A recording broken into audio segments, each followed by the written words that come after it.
मशरिक़ वस्ता की सियासत हमेशा ताकत, नज़रियात और मफादात के पेचीदा इम्तिजाज पर मबनी रही है। हालिया बरसों में एक तसव्वुर बार बार ज़ेर बहस आ रहा है जिसे ग्रेटर इज़राइल कहा जाता है। माहिरीन के मुताबिक इस तसव्वुर के रास्ते में सबसे बड़ी रुकावट दरअसल इज़राइल ईरान को मानता है।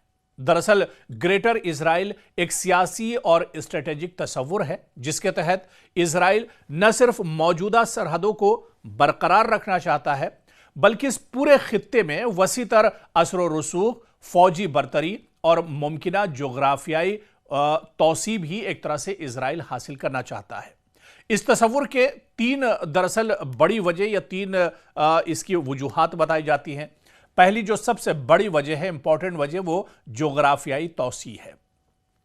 फिलिस्तीनी इलाकों पर दरअसल इजराइल कंट्रोल करना चाहता है। जुनूबी लबनान इसमें आता है, शाम और दीगर इलाकों पर अपना असर बढ़ाना चाहता है। इसी तरह से फौजी बालादस्ती को भी दरअसल इस पूरे खित्ते में इजराइल बढ़ाना चाहता है।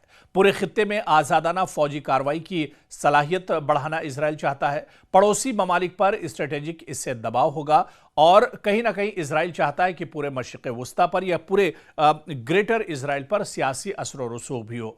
दीगर ममालिक की पॉलिसियों पर भी इसका असर अंदाज एक तरह से हो सकता है।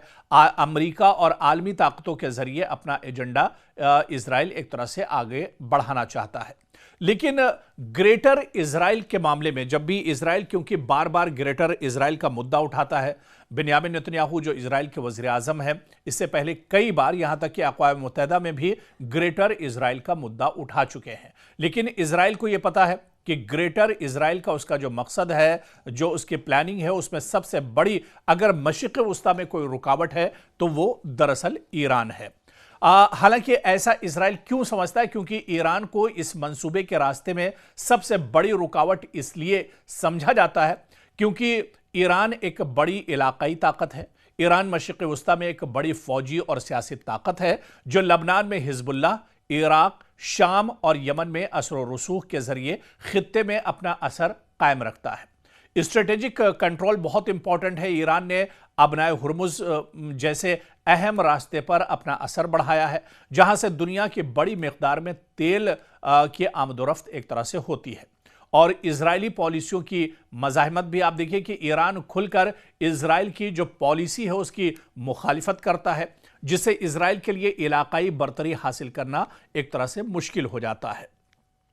लेकिन माहिरीन का यह मानना है कि हालिया जंग, जिस तरह से 40 दिनों की जंग चली, इससे अब कहीं ना कहीं सूरत हाल बड़े पैमाने पर तब्दील हुई है। इजराइल और अमेरिका की जानिब से ईरान पर दबाव बढ़ाया गया लेकिन ईरान को मुकम्मल तौर पर कमजोर करने में इजराइल और अमेरिका को कामयाबी नहीं मिली और इसके बरक्स ईरान ने खुद को एक मजबूत इलाकाई ताकत के तौर पर मनवाया और इजराइल के मंसूबों को बहुत बड़ा धचका एक तरह से दिया है। आप देखिए कि इजराइल के वज़ीर आज़म बेंयामिन नेतन्याहू की क़यादत में इजराइल की पॉलिसियों को बाज़ तज्ज़ियाकार इस तरह देखते हैं कि जंग के जरिए एक तरह से बरतरी हासिल करने की इजराइल जो सोच रहा था उसमें उसे कामयाबी नहीं मिली। लबनान, गजा और शाम में फौजी कार्रवाइयां की गई। अमेरिका पर इजराइल ने पूरा इन्हिसार किया। इजराइल की सिक्योरिटी और जंगी सलाहियत काफी हद तक यूनाइटेड स्टेट्स की मदद पर दरअसल मुनहसिर है और यही इन्हिसार एक बड़ी कमजोरी भी इजराइल के लिए बन रहा है। दरअसल आप देखिए कि अमेरिका इस पूरे मंजरनामे में कलीदी हैसियत रखता है।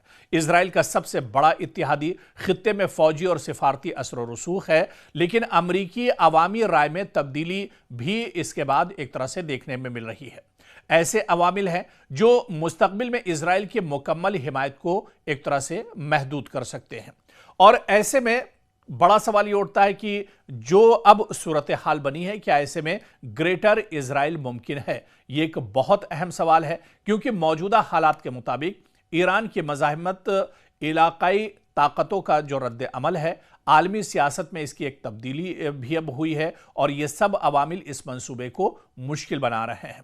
और आप देखिए कि कहीं ना कहीं जो मंसूबा था जो ग्रेटर इजराइल का, उसे भी इस जंग के बाद एक तरह से धचका लगा है। यानी जो मकसद इजराइल का था इस 40 दिन की जंग में, उस मकसद को इजराइल कहीं नहीं पा सका है और इसी वजह से अब माहिरीन ये कहते हैं कि ग्रेटर इजराइल का जो मंसूबा था कहीं ना कहीं इस जंग के बाद उसे एक तरह से धक्का लगा है और जितनी पेशरफ्त इजराइल ने ग्रेटर इजराइल को लेकर की थी कहीं ना कहीं उसमें अब इजराइल एक तरह से पिछड़ता हुआ नजर आ रहा है।